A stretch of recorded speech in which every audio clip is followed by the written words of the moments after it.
body and mind are symptoms of ignorance. Questioner, we were discussing one day the person, the witness, the absolute, Vyakti, Vyakta, Avyakta. As far as I remember, you said that the absolute alone is real, and the witness is absolute only at a given point of space and time. The person is the organism, gross and subtle, illumined by the presence of the witness. I do not seem to grasp the matter clearly. Could we discuss it again? You also used the terms Mahadakash, Chidakash, and Paramakash. How are they related to person, witness, and the absolute? Maharaj, Mahadakash is nature, the ocean of existence, the physical space with all that can be contacted through the senses. Chidakash is the expanse of awareness, the mental space of time, perception and cognition. Paramakash is the timeless and spaceless reality, mindless, undifferentiated, the infinite potentiality, the source and origin, the substance and the essence, both matter and consciousness, yet beyond both. It cannot be perceived, but it can be experienced as ever witnessing the witness, perceiving the perceiver, the origin and the end of all manifestation, the root of time and space, the prime cause in every chain of causation. Questioner, what is the difference between Vyakta and Avyakta? Maharaj, there is no difference. It is like light and daylight. The universe is full of light, which you do not see, but the same light you see as daylight. And what the daylight reveals is the Vyakti. The person is always the object. The witness is the subject, and their relation of mutual dependence is the reflection of their absolute identity.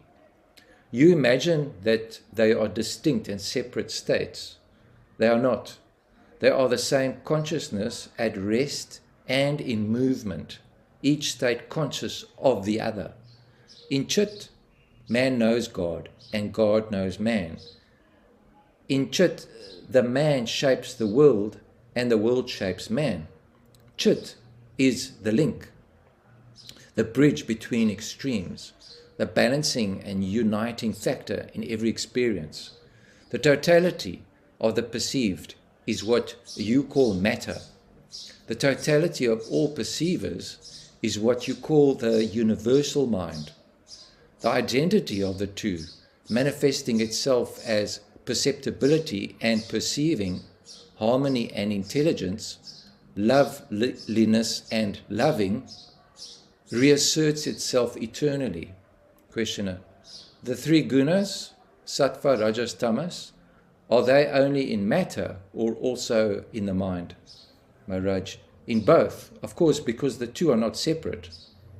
It is only the absolute that is beyond gunas.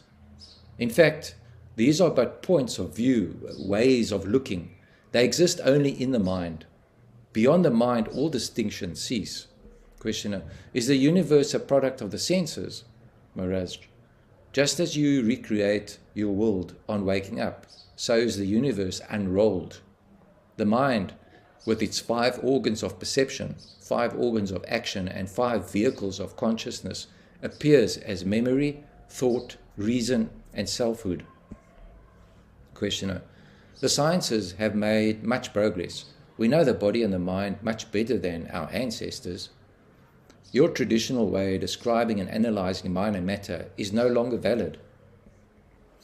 Maharaj, but where are your scientists with their sciences? Are they not again images in your mind? Questioner, here lies the basic difference. To me, they are not my projections. They were before I was born, and I shall be there when I am dead. Maharaj, of course. Once you accept time and space as real, you will consider yourself minute and short-lived. But are they real? Do they depend on you or you on them? As body, you are in space. As mind, you are in time. But are you mere body with a mind in it? Have you ever investigated? Questioner. I had neither the motive nor the method, Maharaj. I'm suggesting both, but the actual work of insight and detachment, viveka vairagya, is yours. Questioner. The only motive I can perceive is my own causeless and timeless happiness. And what is the method? Maharaj. Happiness is incidental. The true and effective motive is love. You see people suffer and you seek the best way of helping them. The answer is obvious. First, you put yourself beyond the need of help. Be sure your attitude is of pure goodwill, free of expectation of any kind. Those who seek mere happiness may end up in sublime indifference, while love will never rest. As to method, there is only one. You must come to know yourself, both what you appear to be and what you are. Clarity and clarity go together. Clarity and charity go together. Each needs and strengthens the other. Questioner. Compassion implies the existence of an objective world, full of avoidable sorrow, Maharaj. The world is not objective and the sorrow of it is not avoidable. Compassion is but another word for the refusal to suffer for imaginary reasons. Questioner. If the reasons are imaginary, why should the suffering be inevitable? Maharaj. It is always the false that makes you suffer. The false desires and fears, the false values and ideas, the false relationships between people. Abandon the false and you are free of pain. Truth makes happy. Truth liberates. Questioner. The truth is that I am a mind imprisoned in a body, and this is a very unhappy truth. Maharaj. You are neither the body nor in the body. There is no such thing as a body. You have grievously misunderstood yourself. To understand rightly, investigate. Questioner. But I was born as a body in a body and shall die with the body, as a body. Maharaj. This is your misconception. Inquire, investigate, doubt yourself and others. To find truth, you must not cling to your convictions. If you are sure of the immediate, you'll never reach the ultimate. Your idea that you were born and that you will die is absurd. Both logic and experience contradict it. Questioner. All right, I shall not insist that I'm the body. You have a point here. But here and now, as I talk to you, I am in my body, obviously. The body may not be me, but it is mine. Maharaj. The entire universe contributes incessantly to your existence. Hence, the entire universe is your body. In that sense, I agree. Questioner. My body influences me deeply. In more than one way, my body is my destiny. My character, my moods, the nature of my reactions, my desires and fears, inborn or acquired, they are all based on the body. A little alcohol, some drug or other, and all changes. Until the drug wears off, I become another man. Maharaj. All this happens because you think yourself to be the body.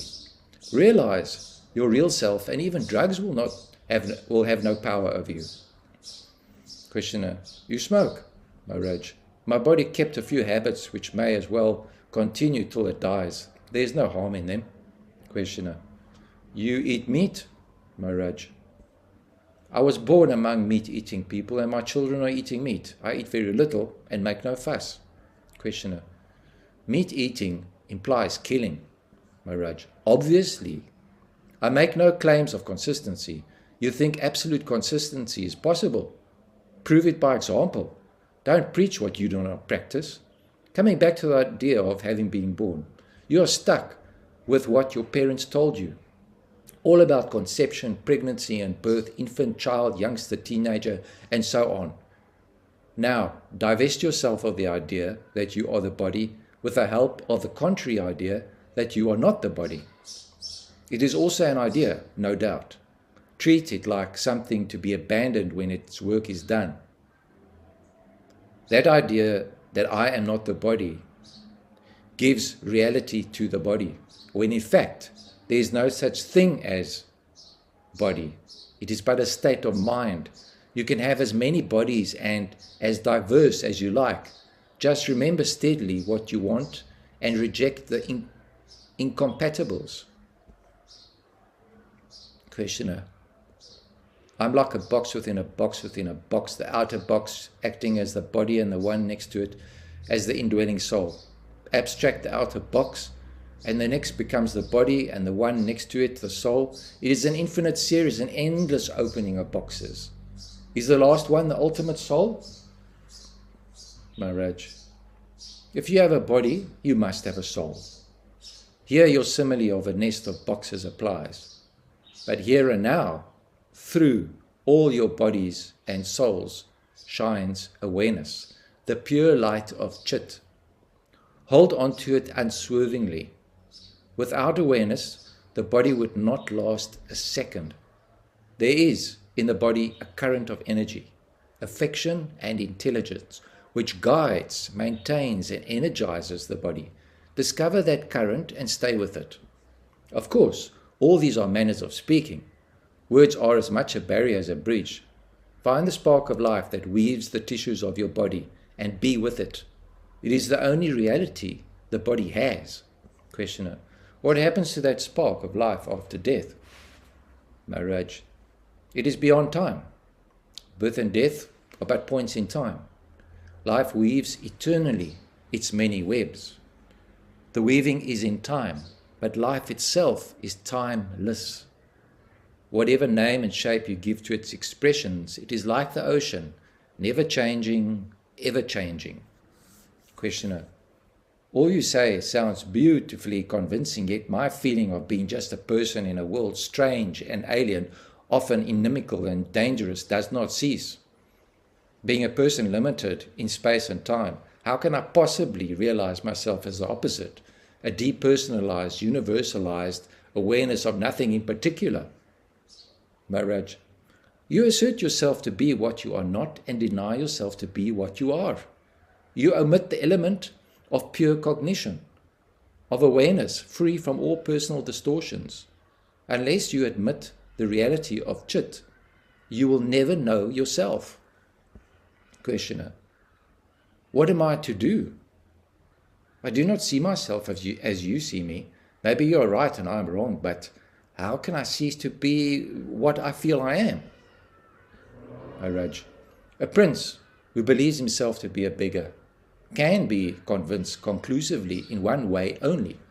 He must behave as a prince and see what happens. Behave as if what I say is true and judge by what actually happens. All I ask is the little faith needed for making the first step. With experience will come confidence, and you will not need me anymore. I know that you are, and I am telling you, trust me for a while. Questioner. To be here and now, I need my body and its senses. To understand, I need a mind. Maharaj. The body and the mind are only symptoms of ignorance, of misapprehension. Behave as if you were pure awareness, bodiless and mindless, spaceless and timeless, beyond where and when and how. Dwell in it, think of it. Learn to accept its reality. Don't oppose it and deny it all the time. Keep an open mind at least. Yoga is bending the outer to the inner. Make your mind and body express the real, which is all and beyond all. By doing, you succeed, not by arguing. Questioner. Kindly allow me to come back to my first question. How does the error of being a person originate? Maharaj. The absolute precedes time. Awareness comes first. A bundle of memories and mental habits attracts attention. Awareness gets focalized and a person suddenly appears. Remove the light of awareness, go to sleep or swoon away, and the person disappears. The person, Vyakti, flickers. Awareness, Vyakta, contains all space and time. The absolute, Avyakta, is.